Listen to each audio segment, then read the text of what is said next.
Hi, I'm Maria Thea Harris-Silvello on social media. Welcome back to So Over 50 podcast on So Organised Style. Grab a cuppa and relax with us. It is, and it's so funny because I come from a scientific and technical background where the two essentials are precision and accuracy. That's my whole life was precision and accuracy. But with sewing, I can assure you, close enough is good enough with me. That's Julie Hastings from Newcastle, Australia. She's a local who sews and enjoys life. You'll find Julie on Instagram at Hastings436. A big shout out to the podcast's Patreon supporters. I'd love it if you could join them in supporting this podcast each month so that I can continue to provide it to you for free. Let's listen to Julie because she has a few secrets to tell. Hi, Julie. Hi, Maria. How are you? Good. How are you? Nervous. And why would you be nervous? Oh, it's like Frocktails. Seeing you and Sandy, it's like sewing royalty, like, oh my God. Well, actually, you were saying royalty, and I'll explain to listeners why. So on the day of Frocktails at Newcastle, I caught up with Sandy, Pam, and Jenny for coffee because they'd just flown in that morning, probably got up at 4 a.m. I found them and we're sitting there just chatting, totally excited to be together and to be there for Newcastle Frocktails. And Sandy pipes up and she goes, "That's Julie." Going, "What?" She's going, "That's Julie. She's just walking across the road." So she got really excited and I got really excited. So there you go. There you go. So I just thought I'd let you know that no matter who you are in the sewing community, when you get spotted by someone who has seen you online and finally sees you in real life, it's exciting. That was just a wow factor when I saw you and Sandy walk in because I didn't realise you were coming. I hadn't looked at the final guest list. I went, oh my God. It was fun. And then, we caught up with a couple of people that I already knew from other Frocktails, which was really nice. And then seeing all of the photos afterwards, it was like, oh, I remember that dress. Oh, yeah. And she looked really great. And weren't the guys amazing?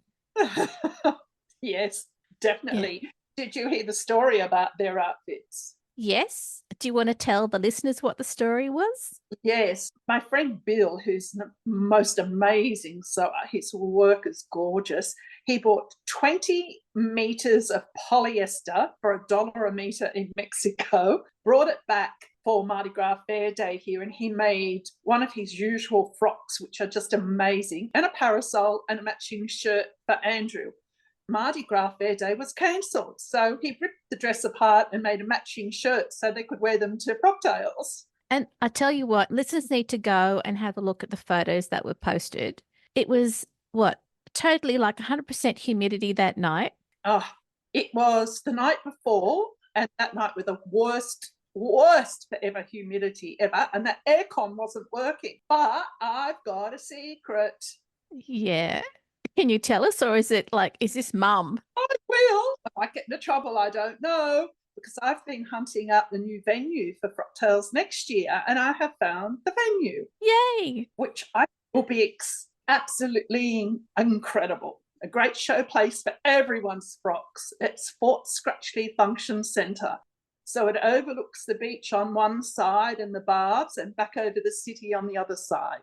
Oh. The Fort Scratchley's a big old fort on top of the hill, and the function centre's just nestled into the hill outside their gates. So that's what we've been working on. And a date, the 22nd of March, a Saturday night. 2025. Yes.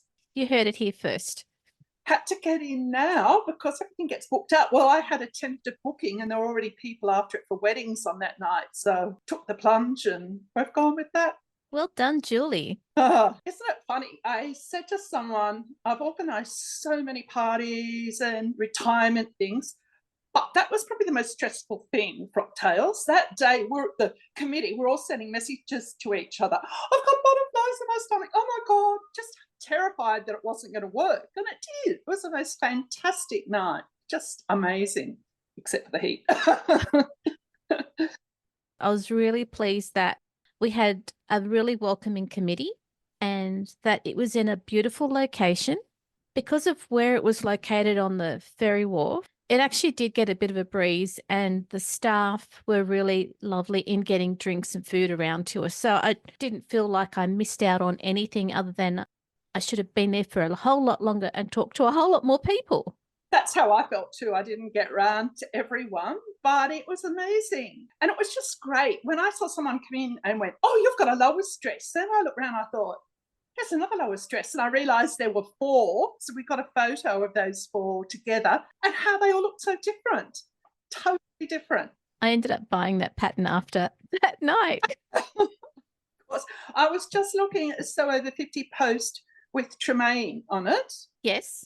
And as soon as I saw the animal print dress, I went, "Oh, that's ME2016, which is what I posted myself at the races." And I thought every time I see it, and there were 2 people at Frocktails and that, it just looks so different on everyone. It's just incredible. It's a beautiful pattern. Yeah, it's lovely. It's very good. Obviously, you sew clothes. We're getting back to the questions now. Yes. So how long have you been sewing for, Julie? 60 years since I was 12. And what happened at that time when you were 12? My mother always made all our clothes. She was self-taught, but a beautiful, beautiful dressmaker. And I just decided, Mum was out, that I wanted to make a dress. And it was I dragged out a pattern that she'd been using, which was just a very simple shift dress from the 1960s, went to her stash, got, "Oh, this would be nice," not thinking of the consequences of what I was doing. Mum came home. I said, "What are you doing?" "I've just made a dress." I didn't get into trouble. What I'd done, I cut the back out as the front, had a seam down the front instead of the back. Oh, yeah. It was a complete disaster. So Mum showed me where I'd gone wrong, and off we went from there. Oh, great. So I've never had any formal training at all in sewing. In the last few years, I've done 2 masterclasses with Jean Bass to draft a dress block and a pant block, and that has just been so informative. I have learnt so much from that. Mm. And we have our monthly sewing ladies who lunch gathering, and I sit there sometimes, I just want to put my head down and think, I don't know what they're talking about. I don't do any of that. Like, talk about full bust adjustments and sloping shoulder, and I think I just wing it. And that's another way of sewing too. It is, and it's so funny because I come from a scientific and technical background where the 2 essentials are precision and accuracy. Yeah. And that's my whole life, was precision and accuracy. But with sewing, I can assure you, close enough is good enough with me. I love that. And I miss my mum. Yeah. For lots of reasons, but I would drive down in a dress all pinned, and she would just tweak, like, "You need a little bit out of the shoulder here," and all those adjustments we're talking about. "You need a little bit out of the back on this side," all those things you can't see yourself. Yeah. Really great. It makes a really good fitting garment. But everything I wear these days is loose, so it doesn't matter.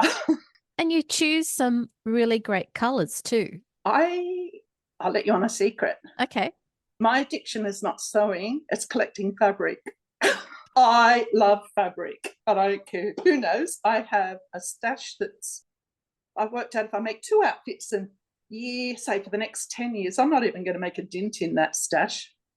And all my sewing friends have got little dresses or cotton reels after their name in my contacts. And I have said to my son, if I fall off my perch, you ring these people, they will come and take the fabric. He's threatened he's going to burn my stash. But no, going to all my friends, they can do what they want with that then. They'll miss you though. What I do when I get home, I do probably the worst thing that any, sort of couturier would hate, or tailor. If it says only dry clean, I don't care. I wash it, shove it in the dryer. That's the worst I can ever do to fabric. I will never do that again. But I figure I've done the worst, nothing more can happen to it. I treat it beautifully after that. And then I usually take it to bed with me and look at it and stroke it. And then I have it hanging on the back of a chair, and oh my God, that's gorgeous. And I end up with about 10 pieces all over the lounge room. Oh, aren't you beautiful? Just looking at them, feeling them. That was my mother. We used to go shopping, and I used to have to look at pattern books while she was looking at pattern books and look at fabric. But she always used to show me about body in the fabric and the drape and whether it crushed. think she'd be horrified with linen these days and how everything crushes, but probably got my love of fabric then. But you said about colour. All my life I've worn blue, all shades of blue. But when I let my hair go white, I realised I could wear black. I could wear bright colours, just totally changed my outlook on colours. And then I've had someone who's been encouraging me to do this, and the same person who encouraged me to go on Instagram said, go out there. Older people want to look great. They'll see you, a larger size, bright colours, go for it. So she's been encouraging me the whole time to do that. That's really good. And I think you may have met her that night, Jean Bass. Oh, yes. She's an amazing find. I never knew she existed in Newcastle or in Australia until that night. She has survived the rag trade many times in Australia. I often pop round, talk to her, and I watch while she's doing stuff. And doing the 2 masterclasses with her, she gives so much of herself. I've never met anyone who is so passionate about what they do after over 50 years. And I learn little hints and tricks, but I'm still pretty slapdash. It sounds like you and Jean have an ongoing conversation. We do. You know, I didn't know what this Instagram was all about. No, you've got to pose. She was the one who took some of my first photos, and she'd say, you've got a great laugh, smile, throw your head back, laugh. And so she often takes a lot of my photos that I post. So That's really good. really great woman. And in Newcastle, you've got a lot of street art. And I think, does she take you to those areas to take photos with you in your outfits? No, we usually just do it at the front of her studio. Oh. In Cooks Hill, in Derby Street. The other ones that are all throughout Newcastle, what I do, I just wander along. And if I see a young, interesting person come along, I say, excuse me, and they look at me and I say, would you mind taking a few photos of me for my Instagram account? I sew and I like to post them. They go, oh, certainly. I'm very cheeky in my old age. I can't see why you shouldn't be. So it works. I'd encourage people to go to your Instagram account. What is your Instagram name? Very boring. Hastings 436.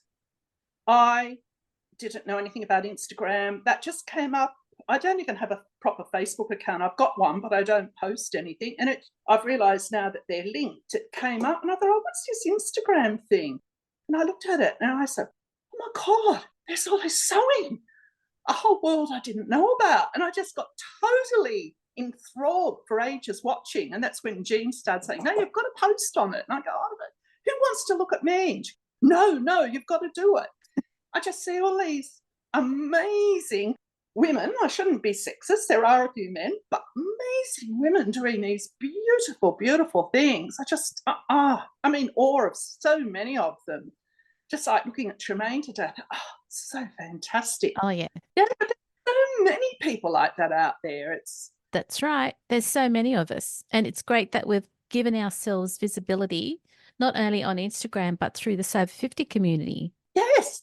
It's great. And I get a real buzz now. I like just before Easter, I went on the train to Sydney and I had a dress on from the train to Surrey Hills. You wonder why I'm going to Surrey Hills, wouldn't you? No, I know why you're going to Surrey Hills. I had 6 compliments on my dress. Here's me, old 72 years old. People say, excuse me, you look wonderful. That dress is so great. It's so vibrant. I said, oh, thank you. I made it. And they go, oh, did you? Yes. That's good. And so they should. It's great that you were stopped. You travelled all the way from Newcastle to Sydney. And that's what happened when you got off the train. Yeah, it's fantastic. Usually I drive and my car, not me, my car just goes straight to Surrey Hills to a couple of places there, then straight over to Newtown. And it's not my fault. The car does it. That's my story anyway. I'm sticking to it. It makes another stop at Redfern on the way to a French patisserie. Surrey Hills, Redfern, Newtown. Okay, so where do you go to in Surrey Hills? To Sooty, and then to Draper's at Newtown and the fabric store, and to All Buttons, great and small. And then I usually wing back because my son lives in Sans Souci. So I'll wing back down Botany Road and go to the Remnant Warehouse. You know, when I came up to Newcastle, I thought, oh, what fabric places do you go to in Newcastle? I was so embarrassed when everyone said that the visitors were going to look at fabric stores. And I thought, what fabric stores? We only have the two named ones, which are both hopeless. It must be their lowest tier. Sometimes you can get something decent, but most of the time it's rubbish. There's a lot of shops that have quilting fabrics, but not apparel fabrics. But they do have a lot of haberdashery. There's two major ones, Zigzag and Thorpe's, that provide a lot. But when I was a kid, I'd go with my mother. It was an all-day tour down Hunter Street to all the fabric stores, and every suburb had a haberdashery store that stocked wool, zips, buttons, laces, fabric, everything you could think of. But the big names forced them out, as in the case, I guess, of so many regional centres.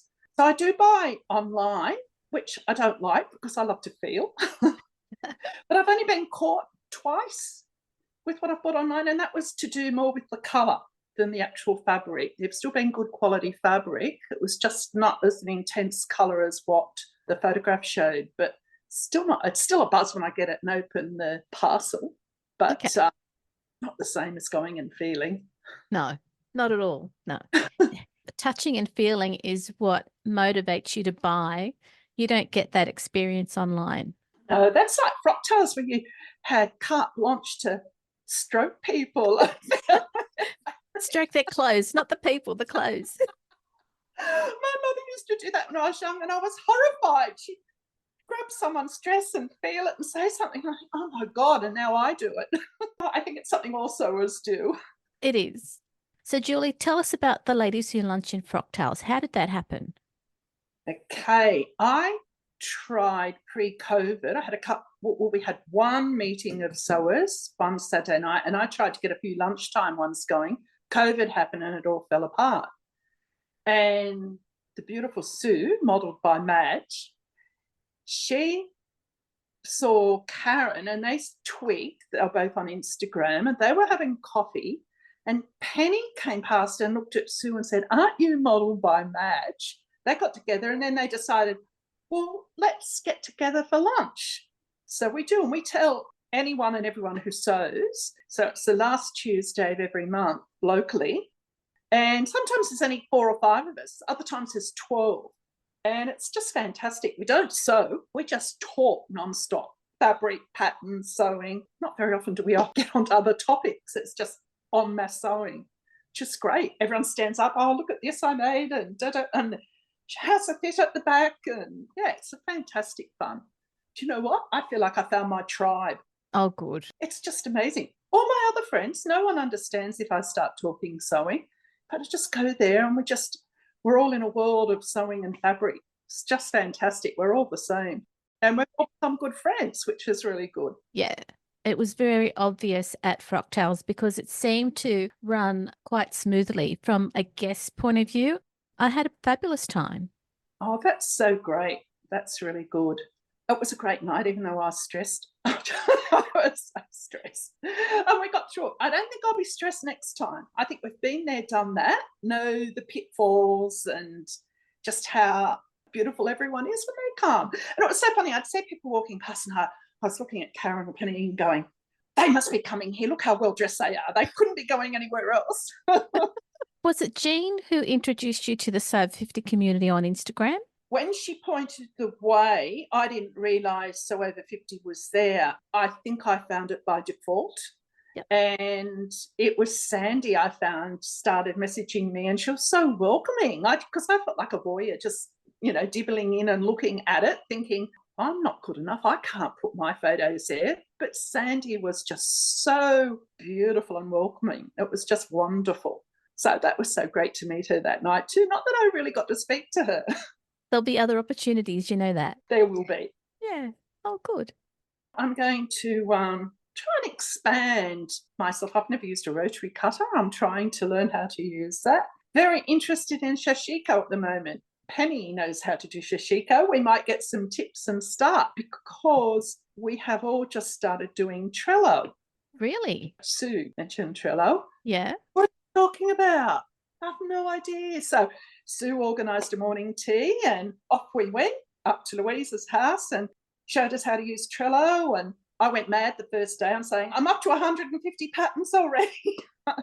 Oh, you're using Trello to document what you've got in your stash. Yeah, Yes, because we all have the same problem. I thought it was only me, and I was a bit worried that you end up with the same pattern several times. You think, did I buy that or not? It's on sale. I'll just buy it.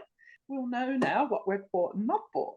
It's fantastic. We just put in the line drawing, and we've got it in, put it in categories of dresses, tops, pants, jackets, and then, whatever pattern, number or Yep. company, and a line drawing. So we know. Being a technically minded nerd that I am, what happens when you have a pattern that's got a top and pants? Well, we put in both. We put it on the top Good. and we couldn't figure that one out. So we've got one in top, one in, so the same one will come up twice. Okay, thanks, Julie. There might be another way, I don't know. Okay, all right. No, that's really good because I've always stumbled with that. So I really appreciate your advice. Oh, Sue was amazing. We all said, you should have been a teacher. She was so patient with us. Like, we were all pretty like, oh, show me that again, do that again. But she was wonderful. I think she's, I don't know how many thousand patterns I've lost count. Thousands. And how are you going to start your Shiko journey? When we get together, I'll probably just start doing little bits, but I'd like to make a jacket and put some panels in.